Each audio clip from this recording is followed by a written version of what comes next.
सोए हैं माने तंद्रा जैसी हैं, लेकिन इधर उधर कर रहे हैं, हम ख्याल नहीं आ रहा है कि उठना है।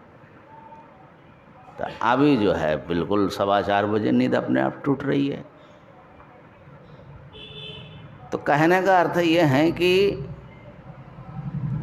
एक चक्र होता है हमारे शरीर में, मन में ना, गुणों का एक प्रवाह चलता है।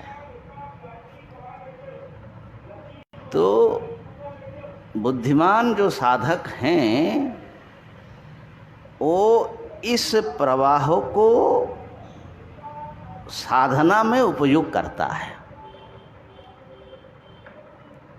क्या मतलब हुआ?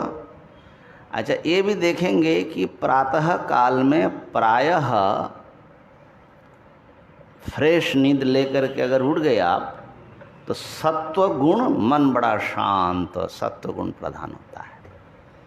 इसीलिए ब्राह्म मुहूर्त में उठ करके धर्म, ब्रह्म इत्यादि का अनुचिंतन करो, ध्यान लगाओ, अध्ययन करो, ये सब जो बोलते हैं कि सत्व गुण बढ़ा हुआ जब समय है, उस समय थोड़ा सा होने पर वो काम अच्छा हो जाता है। और जैसे जैसे सूर्य ऊपर, भगवान ऊपर आते, कर्म प्रवृत्तियां बढ़ती है, तो ध्यान प्रवृत्ति शिथिल हो जाती है। कर्म माने रजगुण, अच्छा कर्म भी अंततः, और फिर दिन भर में नाना प्रकार का वासनाओं का, प्रवृत्तियों का संजाल चलता है। फिर रात को भोजन के बाद तमगुण हावी होता है। तो एक सर्कल है कि नहीं हमारे जीवन में? है, लेकिन इसको हम लोग ख्याल ही नहीं करते। आधुनिक जो जीवन शैली है वो इन गहरे चीज़ों का, जीवन से जुड़ी हुई बड़े अच्छी वस्तु, जो तुम अभी जैसे मान लो ज्वार भाटा होता है ना समुद्र में, तो मल्लाह लोग ज्वार के लिए नाव एक किनारे रख करके वो प्रतीक्षा करता है। अब समुद्र से जब वो पानी भीतर आता है, बड़े वेग से वो भीतर धकेल करके वो पानी उसको ले चला जाता है। तो उस समय अगर उसको ऊपर जाना होगा गंगा जी के, तो वो ज्वार की प्रतीक्षा करता है। अब पानी अपने आप उसको धकेल करके ले चला जाता है, वो खाली जो है वो हाल पकड़ करके वो अपना काम कर लेता है। अब भाटी आ गया नीचे, उसको यदि आना नहीं है तो वहीं पर लंगर डाला, वहाँ खाए पिए विश्राम किए, फिर दूसरे दिन कब आएगा। ये बड़े बुद्धिमान लोग हैं ये लोग। अब स्वाभाविक है ना? तो ज्वार भाटी,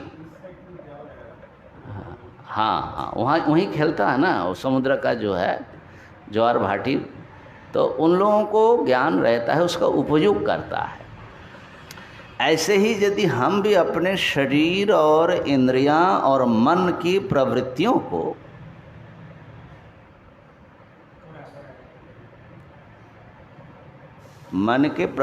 को यदि हम थोड़ा सा निरीक्षण करें कि कैसा चलता है हमारे, तो देखना कि उसका एक पैटर्न होता है, किस समय क्या चलता है।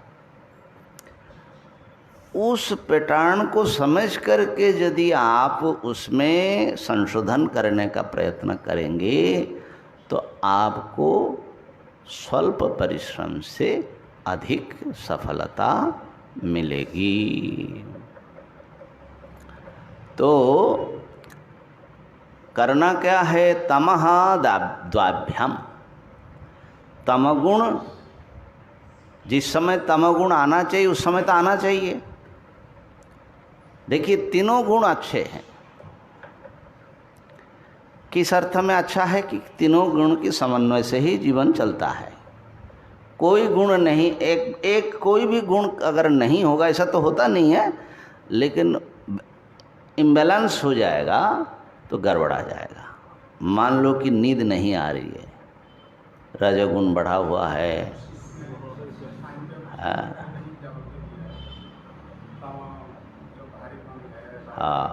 हाँ, तो अब कई साधक का ऐसा हो जाता है, वायु चढ़ जाता है, प्राणायाम आदि या कुछ जोर लगा दिया तो मस्तिष्क में वायु चढ़ जाता है उसको, तो नींद नहीं आती है।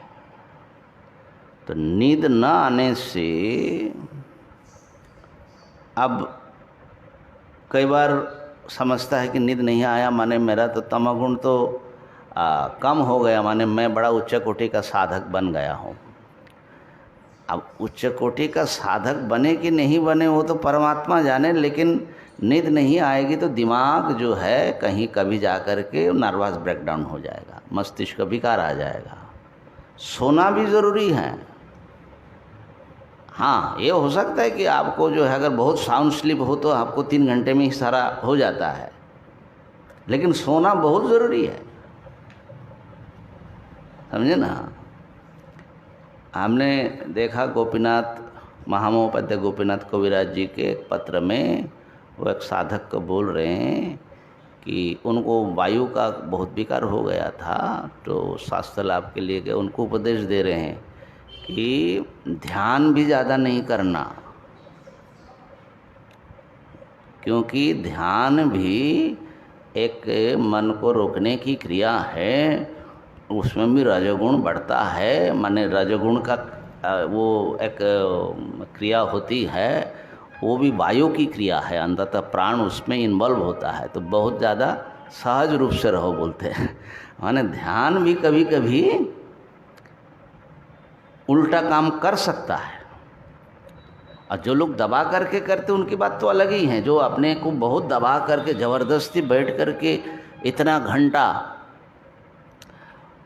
घंटा बोलने के लिए आत्म प्रशस्ति जो हीनता उसके है कि मुझे साधु बन गया, योगी बन गया, मैं कुछ कर नहीं पाया, तो ऐसा लगता है कि हम जब जिस दिन 3 घंटा बैठ करके किया क्या, वो तो अपनी आत्मा ही जानते हैं, अपने राम तो जानता है सब, लेकिन 3 घंटा बैठ गया, आज जो है मैं 3 घंटा बैठा, बोले ना बोले लेकिन अपने आप को भी कुछ तो मैं हूँ ऐसा समझ में आता है। तो ठीक है, बच्चों के लिए ठीक है है ना, लेकिन सच्ची साधना जो है उसमें इन सब चीज़ों का कोई मूल्य खास नहीं, उल्टा है।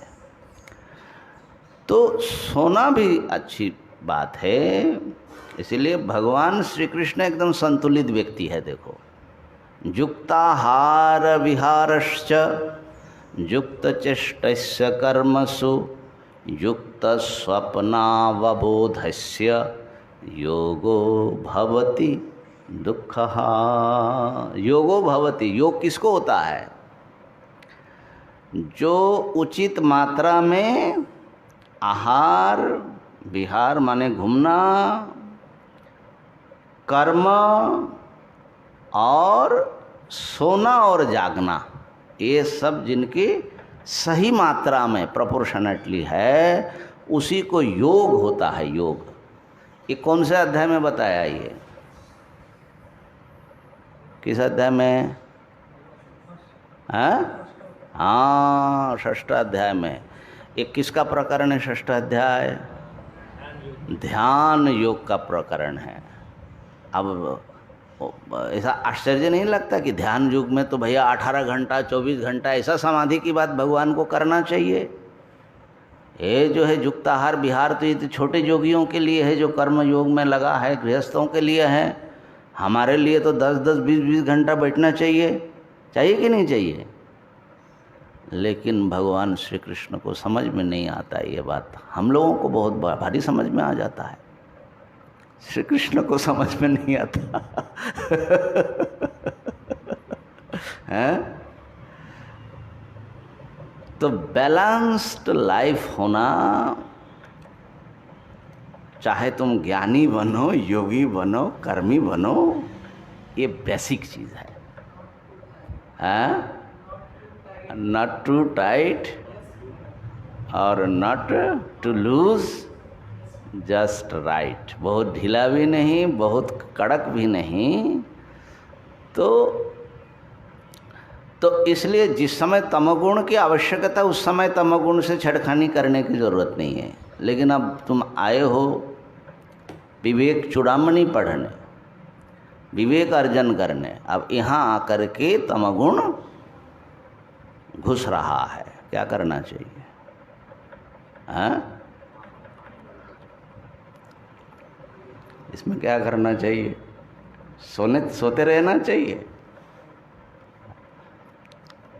बहुत लोग करते हैं, हमारे सामने बैठ करके करते हैं। क्या करें, मुझे एक्स्ट्रा एफर्ट करना पड़ता है उनको जगाए रखने के लिए। ठीक है ना? अच्छा, इसमें भी एक बात है, क्यों सोता है?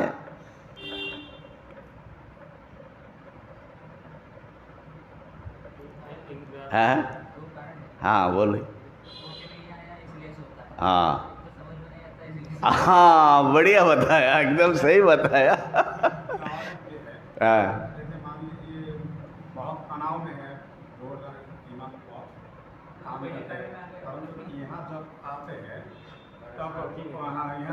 रिलैक्स हो जाता है, पंखा भी।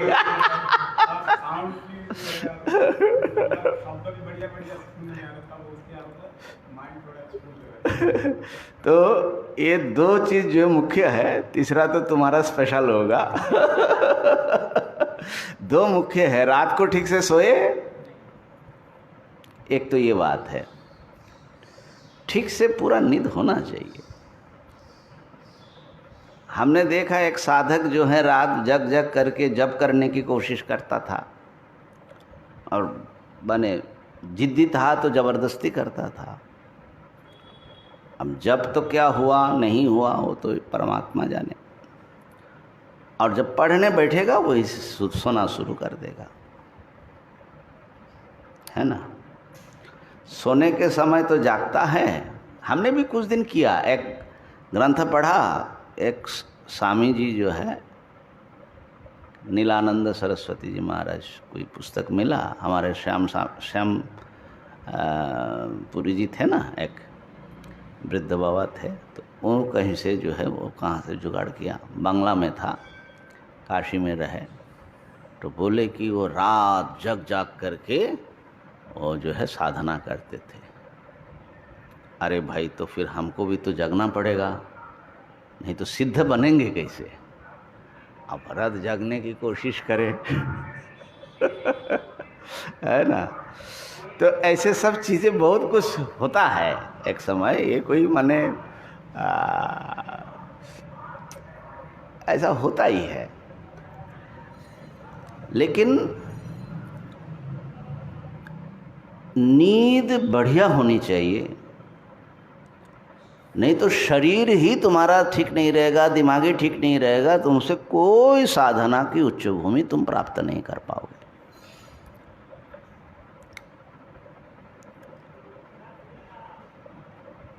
तो नींद बढ़िया हो तो इसके लिए ठीक समय पर भी सोया करो। अब जो बहुत देर तक नेट के साथ जुड़ा रहता है, आजकल जो बीमारी है,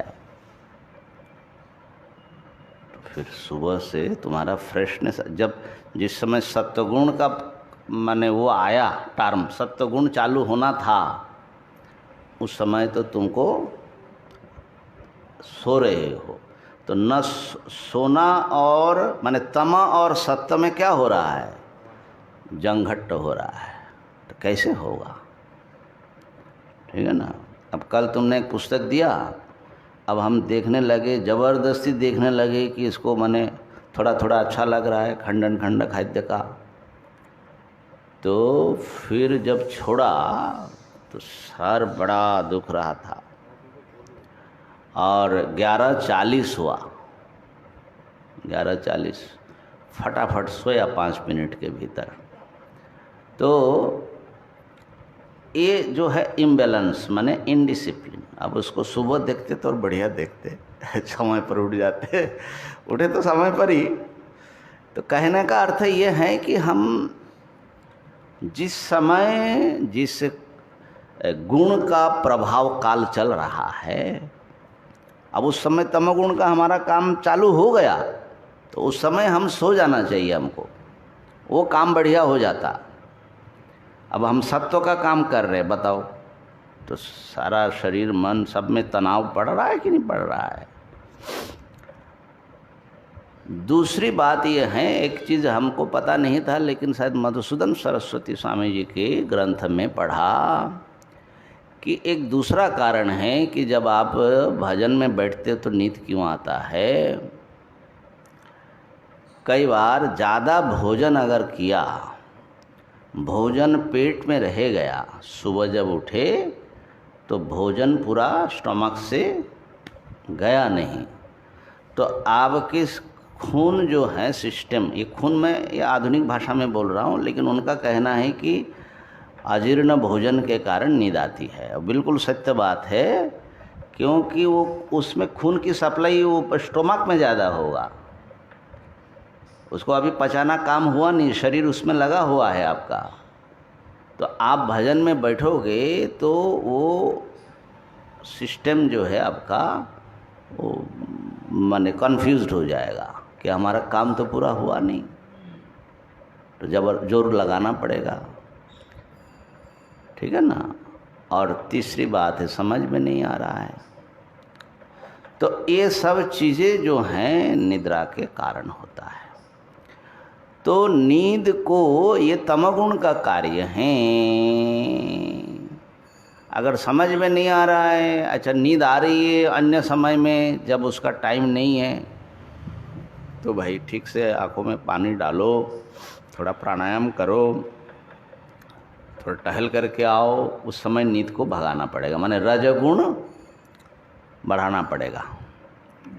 तमगुण हावी हो रहा है तो रजगुण बढ़ाओ, तो तम जो है थोड़ी देर में समाप्त होगा, माने उसका प्रभाव कम होगा। तो तमः द्वाभ्याम, तमगुण को कंट्रोल करना है तो दो से, रजगुण और सत्वगुण। तम का दो काम है, क्या काम है? अप्रकाशो अप्रवृत्तिश्च। ओ अप्रकाश माने अज्ञान में ले जाता है, नींद में, और अप्रवृत्ति, प्रवृत्ति ऐसा आलस्य, प्रमाद, आलस्य, निद्रा, तंद्रा आदि वृत्तियां हैं तमगुण।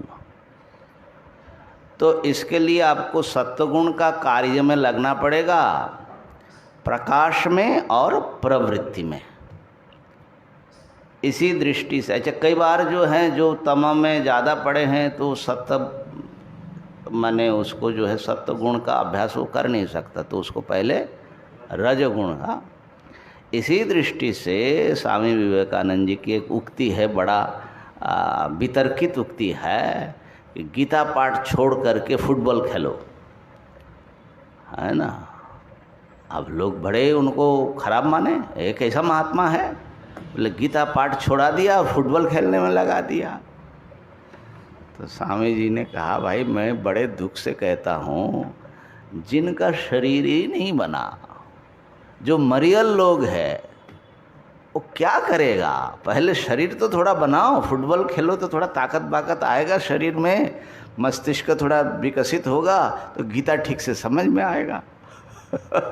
तो बात बिल्कुल सत्य है। हाँ, नहीं, गीता छोड़ के फुटबॉल खेलो बोला, तो जो गीता के बहाने सो रहा है और फुटबॉल भी नहीं खेल रहा है, तो उसके लिए तो फुटबॉल में लगाना जरूरी है कि नहीं? तो कई बार हम लोग ऐसे बड़े विचित्र विचित्र कामों में लगते हैं जिसका माने विपरीत ही असर होता है। तो द्वाभ्याम माने रजगुण और सत्वगुण से तम को नियंत्रित करे, और रजगुण को फिर सत्व से, रजगुण को तम का बढ़ाना नहीं है, सत्व से रज को कंट्रोल करें। बहुत ज़्यादा प्रवृत्तियां हैं आपकी, तो उन प्रवृत्तियों को एक मर्यादा में, है ना। इसलिए युक्ताहार विहारश्च, विहार माने घूमना फिरना इत्यादि, गप्पा लड़ाना, है ना, विहारस्य। और युक्त चेष्टस्य कर्मसु, कर्मों को भी उस ढंग से एक मात्रा में बांधे। तो इस प्रकार से सत्व गुण को बढ़ाए। सत्व गुण का कार्य है ध्यान, धारणा, समाधि, विवेक, वैराग्य, अध्ययन आदि, सत्संग आदि, वो सब करे। लेकिन सत्वगुण भी अंततः, सत्वगुण तो ज्ञान प्रधान है ना।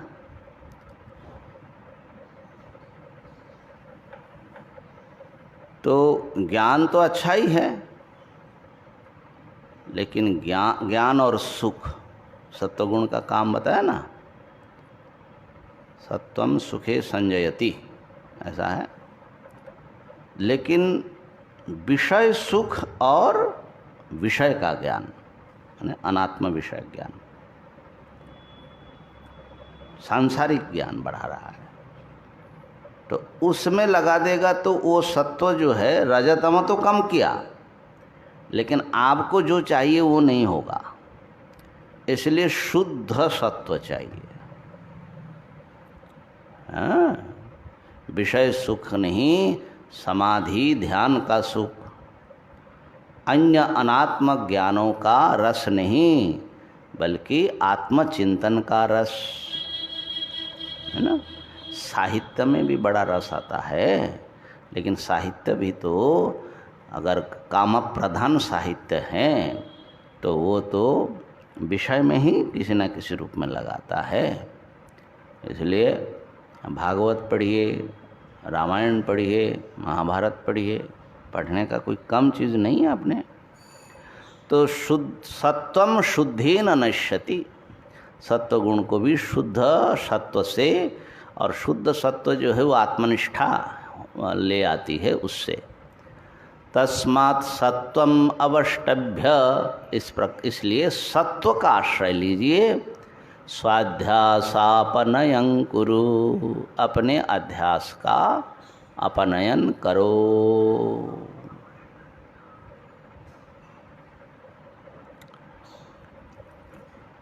त्रैगुण्य, द्वितीय अध्याय में एक श्लोक है, त्रैगुण्य विषया वेदा निस्त्रैगुण्य भवार्जुन निर्द्वंद्वो नित्य सत्वस्थो निर्योगक्षेम आत्मवान। वेद के सारे उपदेश कर्मकांड वाला त्रिगुण के अंतर्गत संसार में कैसे तुम उच्च स्थिति को प्राप्त कर सकते हो उसके विषय में है। इसलिए त्रैगुण्य विषया वेदा माने सकाम विषय भोग्य वस्तु प्राप्ति के लिए है। निस्त्रैगुण्य भव, तुम इन तीन गुण के विषयों की कामना छोड़ो, माने निष्कामो भव। कैसे होना है? निर्द्वंद्वो, द्वंद्व रहित हो जाओ। सुख दुख मान अपमान में चित्त को समान बनाए रखो। कल मैंने बोला था ना कि भाई निंदा तुमको प्रभावित नहीं कर रहा है, स्तुति तुमको प्रभावित नहीं कर रहा है, तो तुम सिद्ध हो। कोई मामूली चीज़ नहीं है,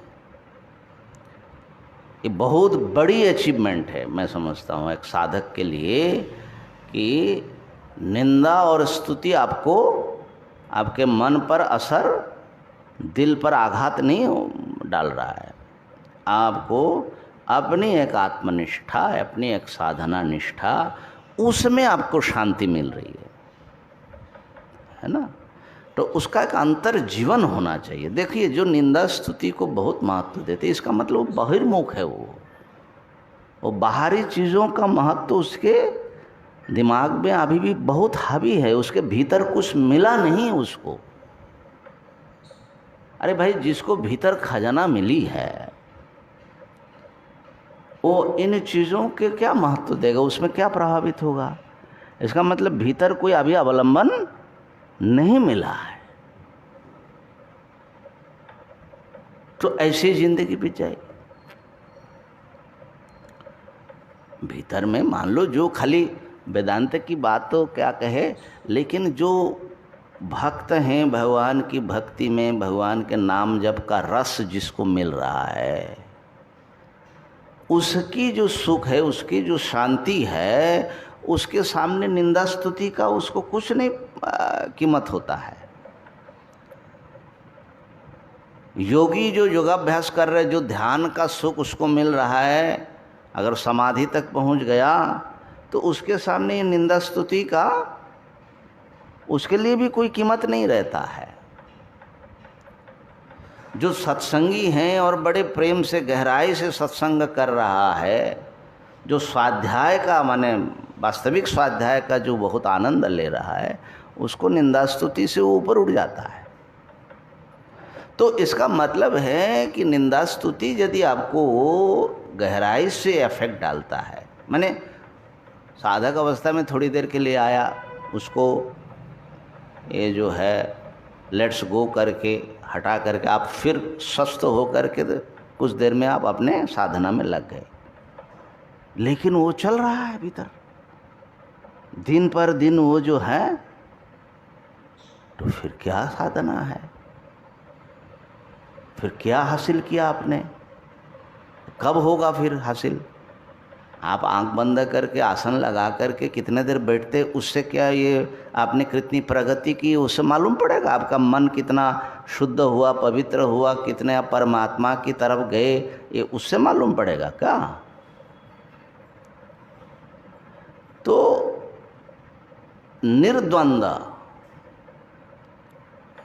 कहा कि महाराज निर्द्वंद होना तो कठिन का, नित्य सत्वस्थ, नित्य सत्व गुण में स्थित हो जाओ।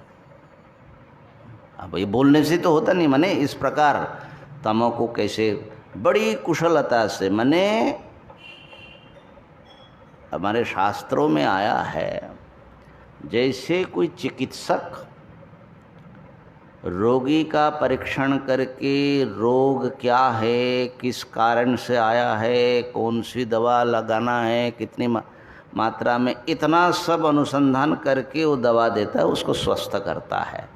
ऐसे ही साधक को अपना स्वचिकित्सक बनना है। शास्त्र गुरु तुमको एक गाइड करता है, जनरल गाइडेंस मिलेगा, लेकिन अंत तक काम किसको करना पड़ेगा? तो अपने रोग का पहले समझिए कि हमारे रोग क्या है, परेशानी क्या है, और फिर उसका क्या दवा है, ये किस कारण से वो कौन सी दवा से हो जाएगा, फिर उस दवा का सेवन करो।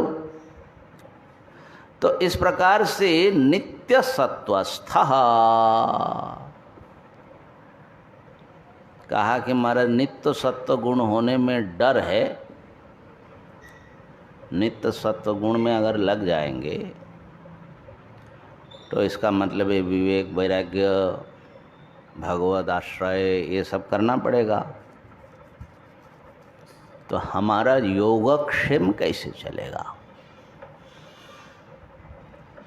जो मुझे चाहिए नहीं है वो कहाँ से आएगा, और जो है उसकी रक्षा कौन करेगा? योगक्षेम की चिंता ये एक व्यवहारिक चिंता है। प्रत्येक साधक को अपनी इस सुरक्षा की चिंता भीतर भीतर बड़ा उद्विग्न करता है। इसका सॉल्यूशन ठीक से नहीं होने से घूम घूम करके आएगा, नाना प्रकार से घूम करके आ जाएगा।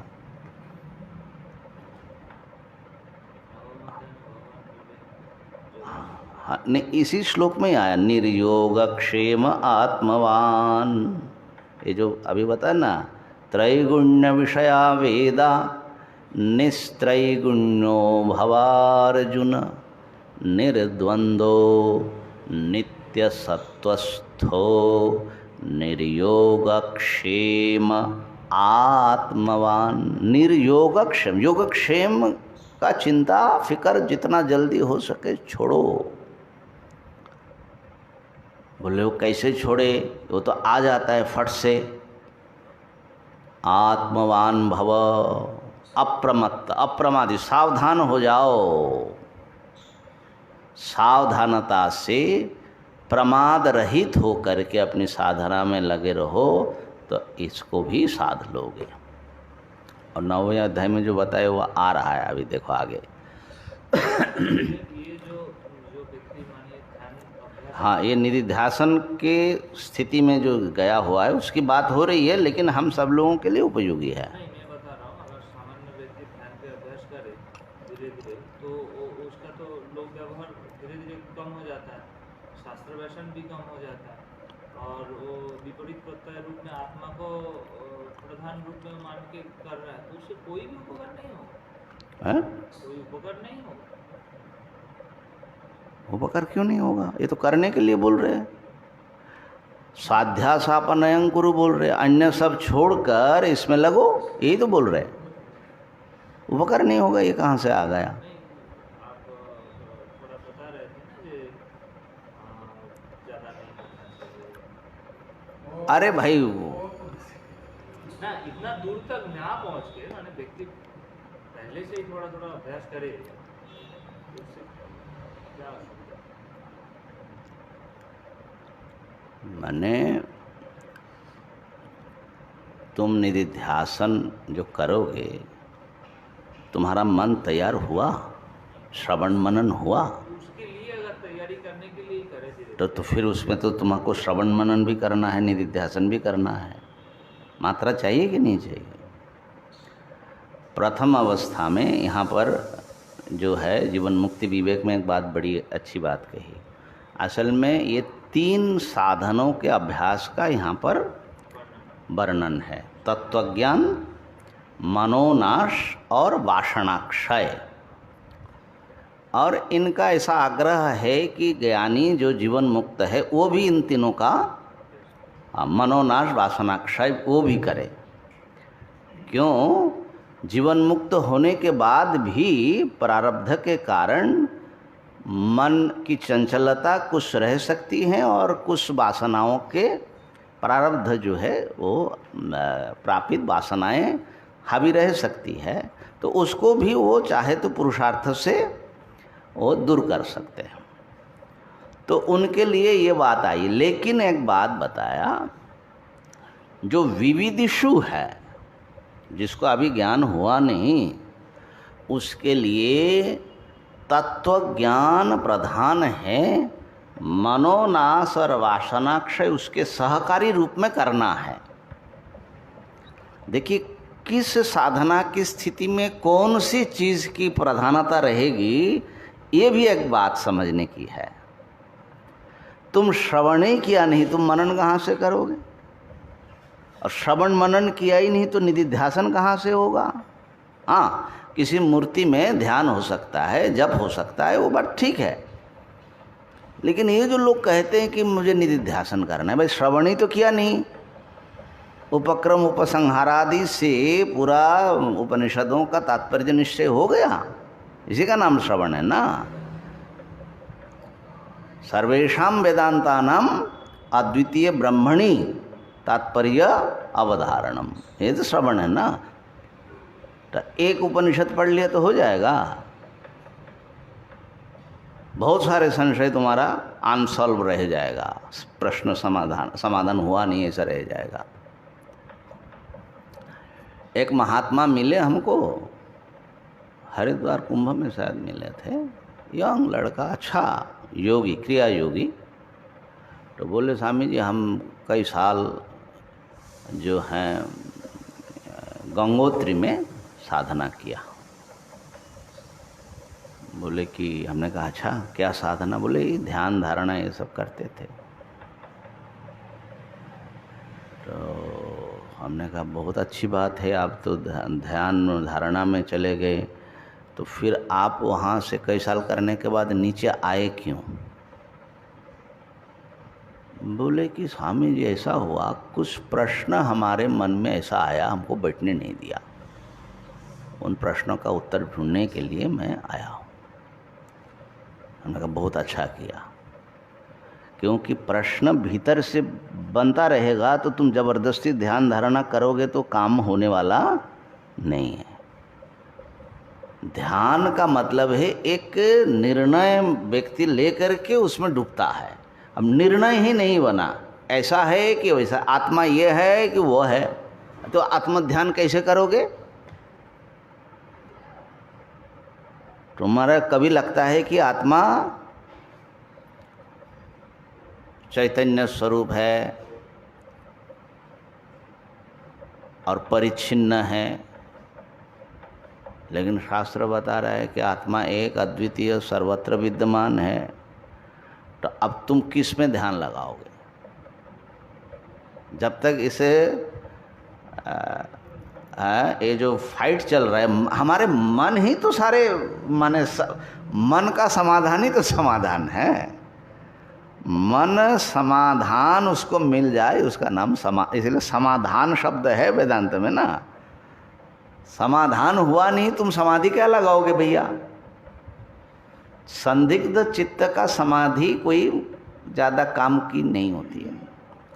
तो इसलिए कहने का अर्थ ये है कि आपकी स्थिति में है, वहाँ पर आपको प्रधानता क्या किस साधना में लगानी है। आपके अहंकार, अभिमान, महत्वाकांक्षा, अज्ञान माने ठीक से पढ़े भी नहीं है, क्या साधना करे, कितने प्रकार की बातें आती हैं, बहुत सारी चीज़ें जो है दिमाग में घूम रहा है।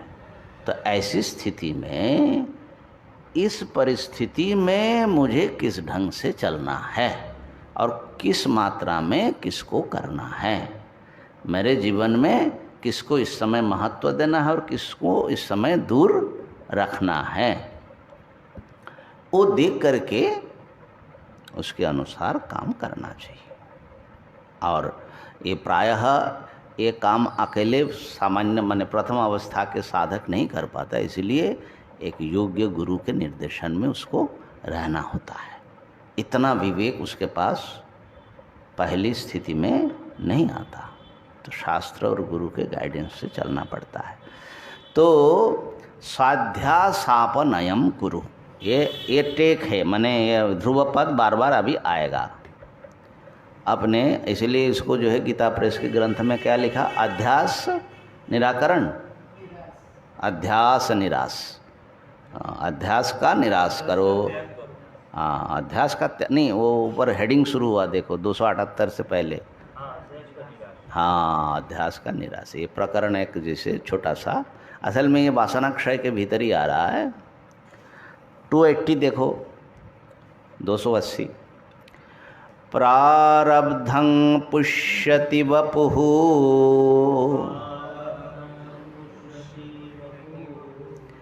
रीति निश्चित्य निश्चलः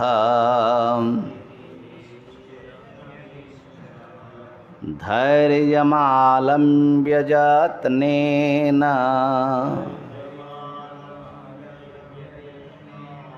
स्वाध्यासापनयं कुरु।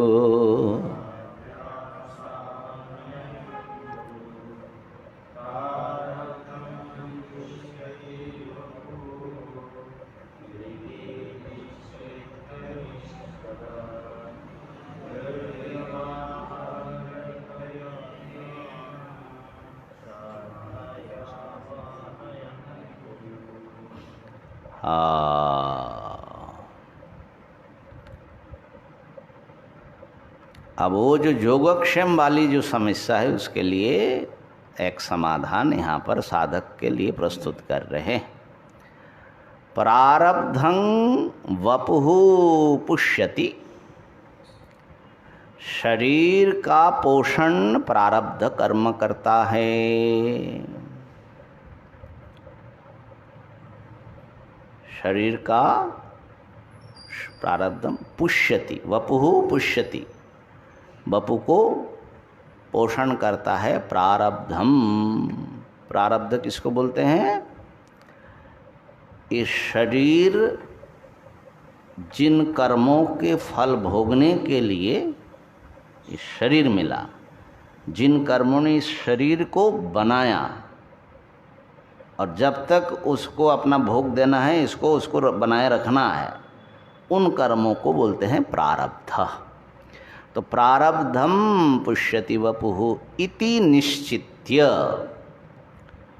इस प्रकार का निश्चय करना।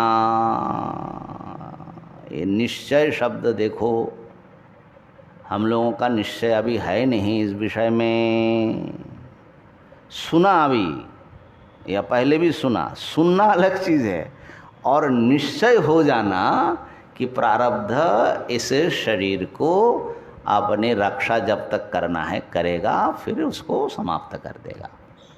निश्चय होना और बात है, ठीक है ना। निश्चय नहीं होता है ना हम लोगों को।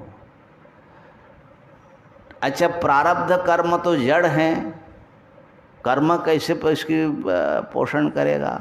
अरे भाई, प्रारब्ध तो जड़ है, लेकिन प्रारब्ध को उसके फल तक पहुंचाने वाले परमात्मा जड़ नहीं है। तो इसलिए वो जो तुम सुना रहे थे 9वें अध्याय का, क्या है?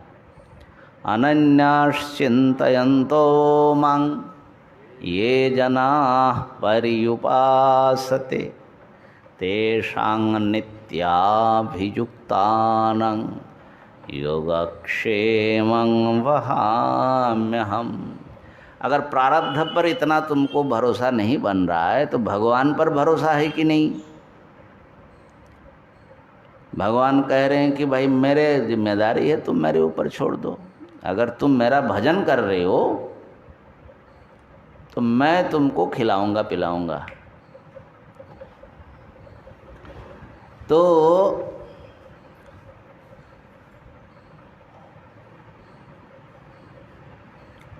अब भाई भगवान पर भी भरोसा नहीं है, क्या करे? न प्रारब्ध पर भरोसा है, न भगवान पर भी पूरा भरोसा। भरोसा थोड़ा है, लेकिन फिर कुछ संशय भी है कि ऐन मौके पर भगवान धोखा दे दिया तो क्या होगा। भगवान ने कहा कूद जाओ, मैं पकड़ लूँगा। हम कूद गए और पकड़ा नहीं तो क्या होगा? तो भगवान ने कहा कि भाई मैं रक्षा करता हूँ, कौन्तेय प्रतिजानी ही न में भक्त प्रणश्यति। अर्जुन, तुम प्रतिज्ञा करके सबको बताओ, एकदम पूरे दुनिया को बता दो कि भगवान रक्षा करेंगे। तो अब ऐसा ओपन हो जाएगा तो भगवान भी तो अब क्या करेंगे, बंद जाएंगे कि नहीं जाएंगे?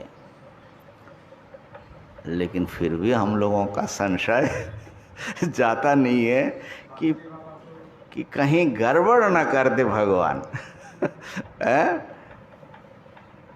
ऐसा लगता है। तो कहाँ अपने समस्या है? माने ये निश्चय हम लोगों को क्यों नहीं बन रहा है? संदेह का कोई कारण है कहीं, और वो कारण कोई हमारी भ्रांति है, उल्टा निश्चय हमारे भीतर बैठा हुआ है। वो निश्चय जब तक तोड़ नहीं पाओगे, और वो निश्चय भ्रमात्मक अध्यास है, तो साध्यास आप नयम कुरु। तो क्या है? कूपन। तो ये है भैया, ये साधना जो है बहुत प्रैक्टिकल चीज़ है ना।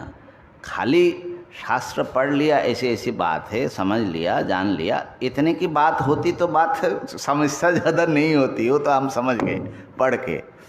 लेकिन अब जहाँ निश्चित्य वाली बात आती है वहाँ समस्या हो जाती है। अपने लिए ये निश्चय बनाना, ठीक है ना। तो अपनी स्थिति आपने देख लिया। अब उल्टा देखो, जिन्होंने ऐसा निश्चय प्राप्त किया उसकी क्या स्थिति होती है। जो प्रारब्ध के ऊपर जिसको ये निश्चय हुआ कि प्रारब्ध जो है जब तक हैं तो इस शरीर को प्रारब्ध रक्षा करेगा। अच्छा बुरा प्रारब्ध प्रापित है, ठीक है ना। तो उसके निश्चय, अगर इतना निश्चय उसको हो गया कि सचमुच ये कर्म का है, तो उसकी स्थिति कैसी होगी उस महापुरुष की। और जो भगवान पर जिनका भरोसा है उनकी स्थिति तो माने वो तो अलौकिक महापुरुष है। कितना निश्चिंत हो जाता है। माने ये सिक्योरिटी अपनी सुरक्षा के संबंध के कारण, सुरक्षा की चिंता से हमने एक लंबी प्रोजेक्ट परिकल्पना अपने लिए बना करके रखा है। अध्ययन करेंगे, इसके बाद ऐसा करेंगे, इससे ये इतना पैसा आएगा, फिर बैंक में रखेंगे, फिर एक कुटिया बनाएंगे, फिर एक ऐसा उसका इंटरेस्ट से हमारा काम चलेगा। माने बहुत लंबी प्रोजेक्ट। रिटायरमेंट के बाद क्या करेंगे, है ना, लंबी प्रोजेक्ट। तो वो सारा प्रोजेक्ट एक क्षण में वो क्या हो जाएगा उनका। भाई जब भगवान हमारे लिए बैठे हुए हैं तो सारा प्रोजेक्ट, सारी चिंताएं उनको एक क्षण में समाप्त होगा कि नहीं होगा। हमको एक भक्त मिले एक बार ट्रेन में, राम सुखदास जी महाराज के भक्त थे। एक परिवार थे भक्त, कलकत्ता से शायद ये गए थे उनके सत्संग सुनने, फिर कलकत्ता शायद जा रहे थे। तो वो लोग बताते थे कि इस बार जो है स्वामी जी ने बार बार इस पर बड़ा जोर लगाया कि बैंक बैलेंस छोड़ना पड़ेगा। बोले क्यों? बोले वो जो बैंक बैलेंस की भरोसा है उसके लिए ईश्वर की भरोसा नहीं आ रहा है, ईश्वर के शरणागत ठीक से नहीं हो रहे हो। हम भी सोच रहे हैं कि भाई बिना बैंक बैलेंस का कैसे चलेगा, और वो भी समस्या में पड़े हुए हैं। उनके जो चेले लोग हैं वो बोल रहे, बोले स्वामी जी कैसे होगा बिना बोले हम तो ऐसे ही सोचे थे कि वृद्धावस्था में थोड़ा बैंक बैलेंस रख करके भजन करेंगे, और उसे जो है अब बैंक बैलेंस छोड़ दिया तो कैसे होगा। हमने कहा कि भाई बात बहुत खतरनाक बात है स्वामी जी का लेकिन स्वामी जी का खतरनाक बात वो भगवान का खतरनाक बात है भगवान सब कुछ छुड़ा छड़ा देना चाहते तो फिर क्या होगा।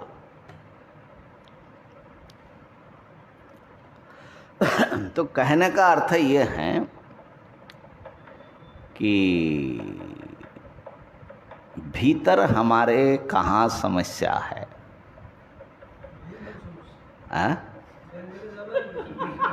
क्या समस्या? बैंक बैलेंस वाला समस्या है ना। हाँ अब देखिए, नहीं ठीक है, वो तो ये देखना तो समझना तो अच्छी बात है, लेकिन हम एक दूसरी बात कर रहे हैं। बैंक बैलेंस बनाना है तो बन क्यों नहीं रहा है, ऐसा करना, उस रास्ते में कुछ बाधा है, उससे जो है संघर्ष हो रहा है, ये हो रहा है। तो हम समस्या को बाहरी दुनिया में समस्या के रूप में देख रहे हैं। क्या समझ में आया? नहीं समझे बात को? जो हमारी भीतर की समस्या है उसको भीतरी समस्या के रूप में हम नहीं समझ पा रहे कि समस्या हमारी है, ये कमजोरी हमारी है और इसको निकालना पड़ेगा हमको, और इसको निकाले बिना आत्म कल्याण नहीं हो सकता, भगवत प्राप्ति नहीं हो सकती है। भाई जिनको भगवान पर विश्वास नहीं है, भगवान उसके ऊपर क्यों विश्वास करे बताओ? तो हम ये नहीं कह रहे हैं कि आप बैंक बैलेंस छोड़ो, लेकिन हम कह रहे हैं कि भाई कहाँ समस्या है, यहाँ से निकाल दोगे तो बैंक बैलेंस रहे ना रहे तुम्हारे लिए दोनों बराबर स्थिति हो जाएगी।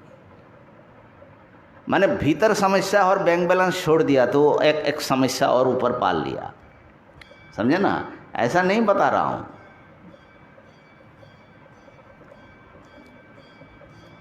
माने साधक को अपनी स्थिति क्या है, अपनी हकीकत क्या है, हमारी कमजोरी कहाँ है, उसको उसके अंगुली में आना चाहिए।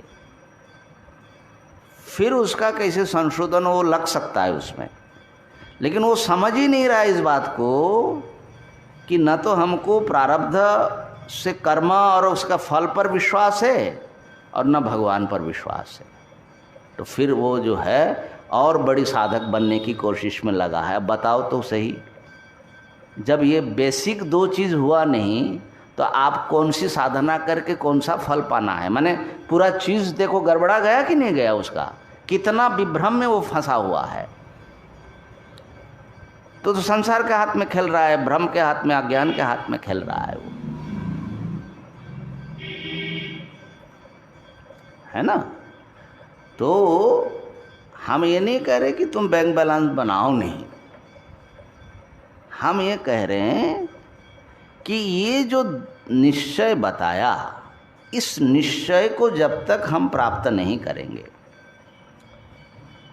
तो बैंक बैलेंस से भी कोई समस्या का समाधान नहीं होगा, नहीं होता है। अब ये अभी नहीं दिखाई पड़ेगा, दिखाई कब पड़ेगा? जब हरिद्वार में रहने लगोगे तब दिखेगा।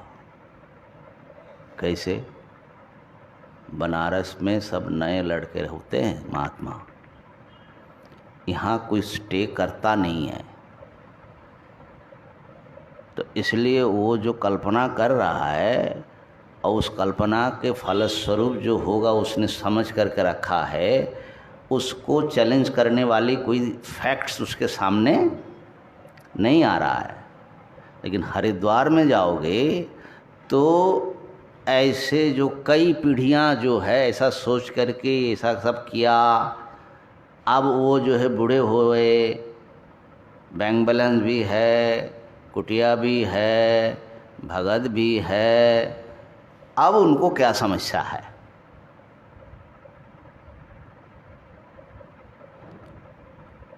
अब उनकी समस्या हम क्या बताए भाई। एक महात्मा जी बता रहे थे कि स्वामी जी वो अच्छे महात्मा लगे। मैंने देखो, आत्मनिरीक्षण तो वही कर सकता है। हमारे मोहल्ले में ही आश्रम है उनका, तो वृद्ध महात्मा कभी कभी गंगा घाट पर बैठते थे तो हम भी बात किए। बोले कि स्वामी जी क्या करें, हम और हमारा एक चेला है आश्रम में, तो उसी को हमने लिख लुक दिया है, अब वही हमारी समस्या बन गई, वही समस्या है।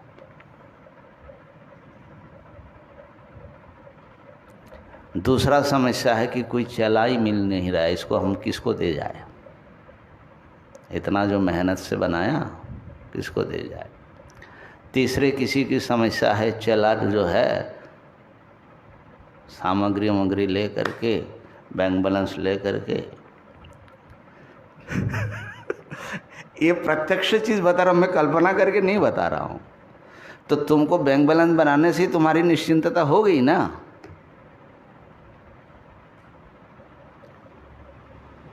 शरीर आज जिस स्थिति में है, 60 या 70 साल की उम्र में उस स्थिति में नहीं रहेगा,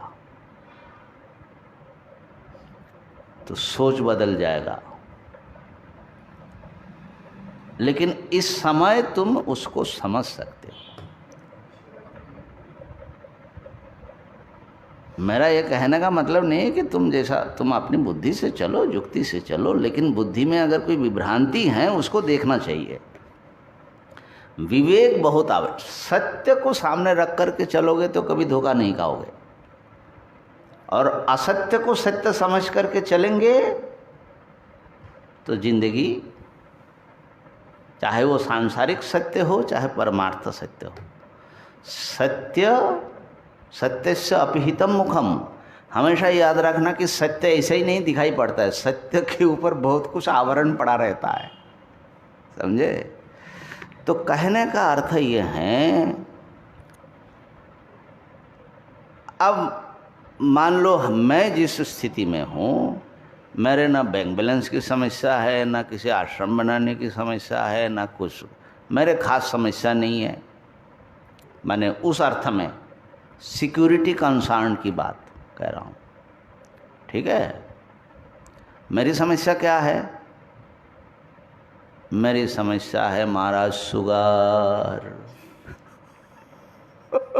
अब उसको कंट्रोल रखने के लिए मुझे जो है स्टडी होना पड़ रहा है। तो अच्छा है, उससे हमारा जीवन जो है थोड़े शुद्ध हो रहा है। हमको जब पहली बार शुगर कई साल पहले जब आया तो मैं तो बहुत घबराया। पानी तो हमारे एक डॉक्टर थे, तो डॉक्टर ने कहा स्वामी जी शुगर हुआ लेकिन एक दृष्टि से अच्छा है। बोले क्या? बोले अब आप सीधे रहेंगे, आपका खान पान चलना फिरना व्यायाम सब रेगुलर हो जाएगा। तो मैं याद करता हूँ उसकी बात कि बात तो सही कहा। देखो ये जो व्यक्ति है ना बड़ा बदमाश है। ये जब तक डंडा ना पड़े ये सीधा होता ही नहीं है। सोम बोलते कि स्वामी जी ये तो है बहुत टेढ़ा, इसको डंडा के बिना ये सीधा ही नहीं होता है। अब गुरुदेव क्या बोलते थे? ब्रह्मलीन गुरुदेव बोले कि देखो ये सांप जो है ये मरने पर ही ये सीधा हो जाता है। उससे पहले टेढ़ा ही रहता।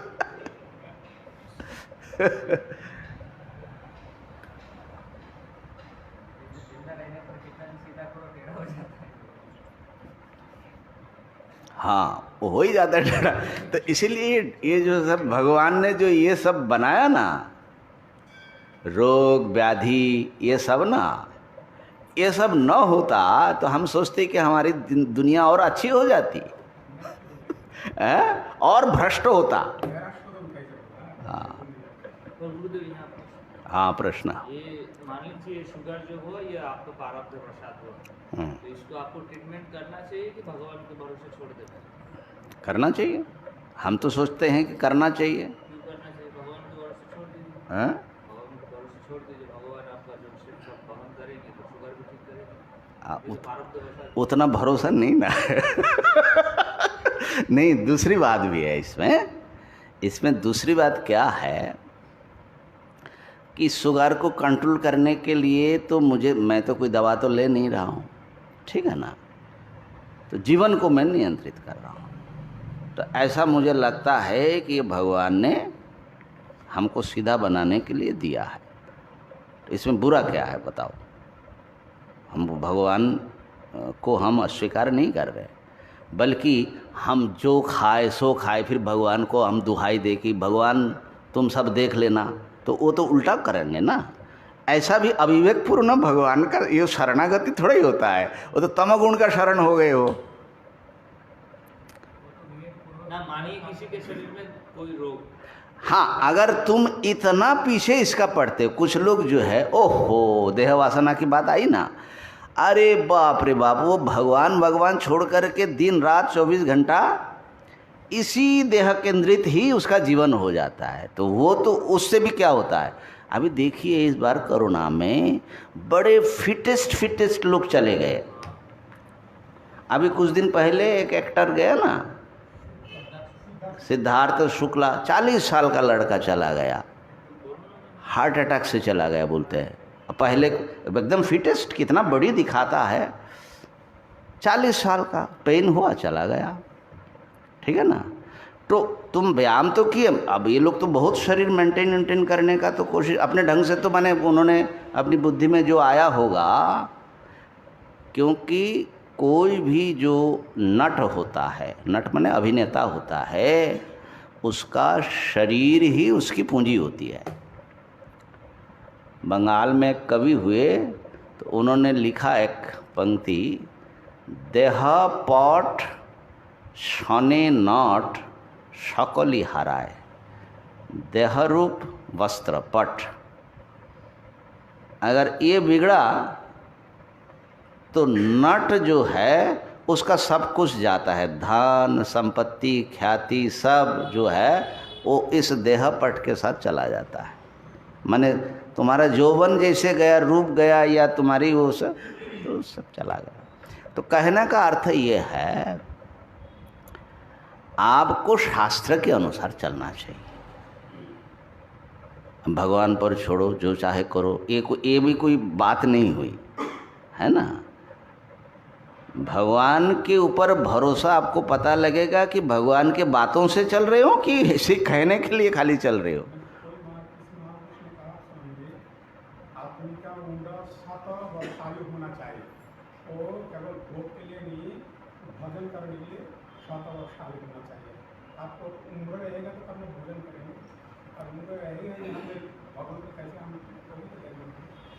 तो जो भी हो, लेकिन प्रारब्धम पुष्यति वपुः इति निश्चित्य निश्चलः, ऐसा निश्चय करके निश्चलः, निश्चल बनो, स्थिर बनो, शांत बनो। विचलित होने का कोई, और अगर कुछ तकलीफ या कुछ ऐसे चैलेंज आता है, धैर्यम आलम्ब्य, धैर्य रखो, धैर्य रखो, होगा जरूर। धैर्यम, धैर्य बहुत, हर काम के लिए धैर्यम आलम्ब्य।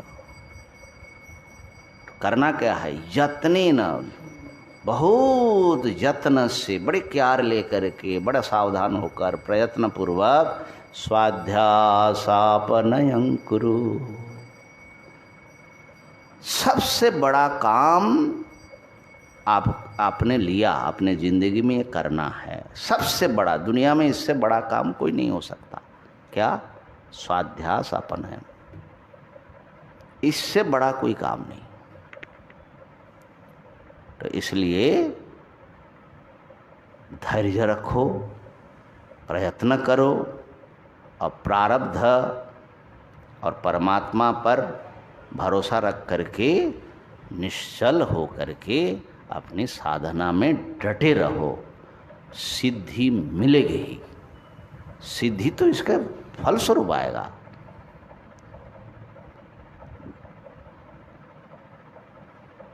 जो देखो, आग लगी है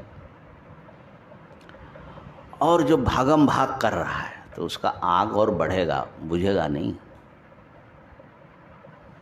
दिमाग ठंडा होना चाहिए और सही कहाँ पानी है, कैसे उसको बुझाने की चेष्टा करे, उसमें लगना है,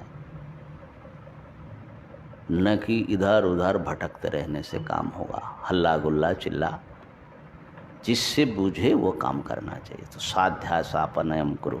एक बात और कह करके समय तो हो गया। प्रारब्धम पुष्यति वपुः, कल न परसों में, हाँ कल ही शायद मधुसूदन जी महाराज को बता रहा था। इस बार जो अपने स्वामी जी को देखा हमने, महेश्वरानंद जी महाराज, है ना, तो स्वामी जी के शरीर में कुछ मारात्मक व्याधि है, मारक व्याधि है, कैंसर। और कुछ दिन पहले उनको जो है एक स्ट्रोक आया, जिससे लेफ्ट साइड उनका काम करना बंद कर दिया, बेड में है। अभी कुछ दिन पहले की बात है।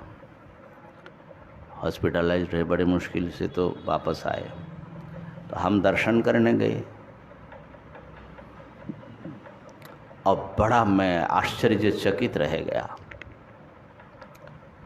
उतना ही प्रसन्न, बल्कि अभी और ज़्यादा प्रसन्न मालूम पड़ते हैं।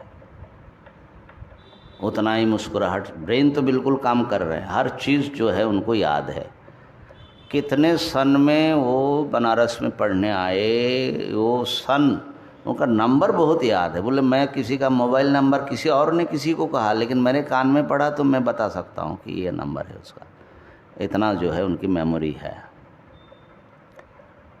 तो मुझे बड़ा आश्चर्य हुआ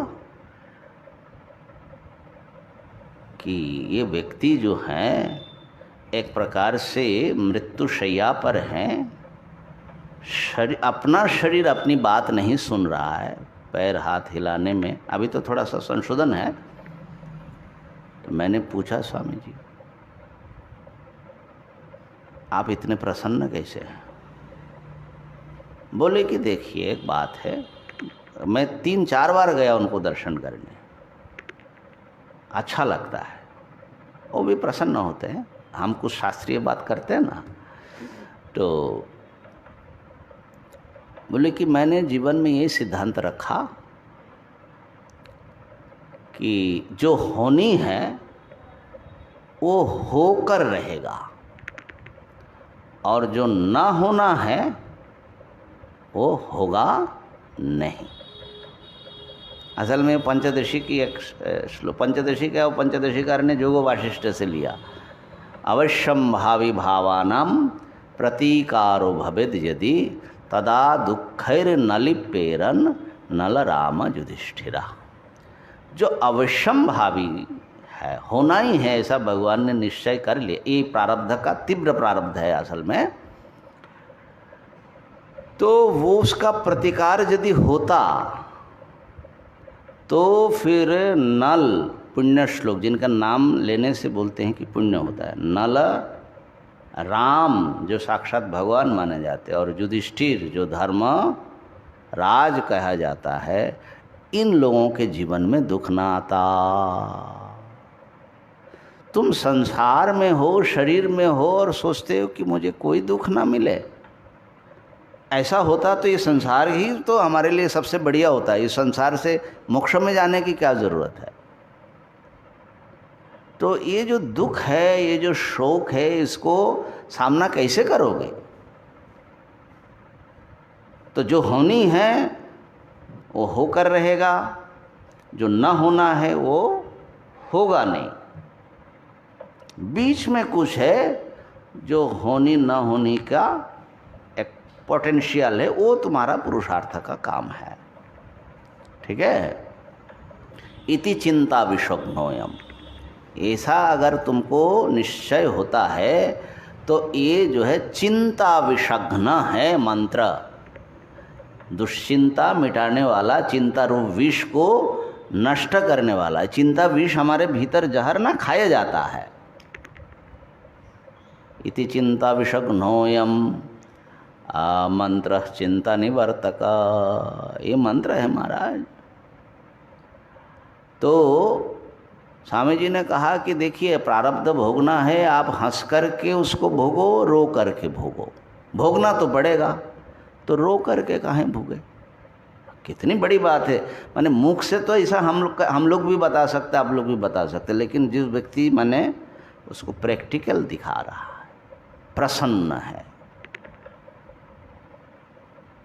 मधुसूदन जी ने जब सुना कि इसका मतलब है कि स्वामी जी की साधना सफल है, जो इस स्थिति में शारीरिक और इस कंडीशन में उनके मन की इतनी अच्छी स्थिति है, और वो एक कार्ड में लिखा भी ना अंग्रेजी में, क्या, कीप स्माइलिंग, आपको भी दिया होगा शायद, कीप स्माइलिंग, और क्या है ऐसा एक सेंटेंस है। तो ऐसा हो सकता है आपके भीतर वो जो निश्चय है ना, वो निश्चय ही असल में वो ताकत बनती है। फिर ये सब जो हैं, जो दुख आता है, अपमान आता है, प्रतिकूलता आती है, अभाव वंचना है, उसको व्यक्ति दृढ़ता से सामना कर सकता है। तो इसलिए प्रारब्ध ही इस शरीर को पोषण करता है। ऐसा निश्चय करके, निश्चल हो करके, माने स्थिर हो करके, धैर्यम आलम्ब्य, निश्चल का अर्थ हमारे व्याख्याकार ने कहा शरीर आदि की रक्षा में बहुत ज़्यादा चंचल होने की आवश्यकता नहीं है। धैर्यम आलम्ब्य, धैर्य का आश्रय लेकर यत्नपूर्वक अपने अध्यास का, माने अनात्मा में जो आत्मबुद्धि है उसका निवर्तन करो, उसका अपनयन करो, दूर करो। ओम पूर्णमदः पूर्णमिदं पूर्णात् पूर्णमुदच्यते।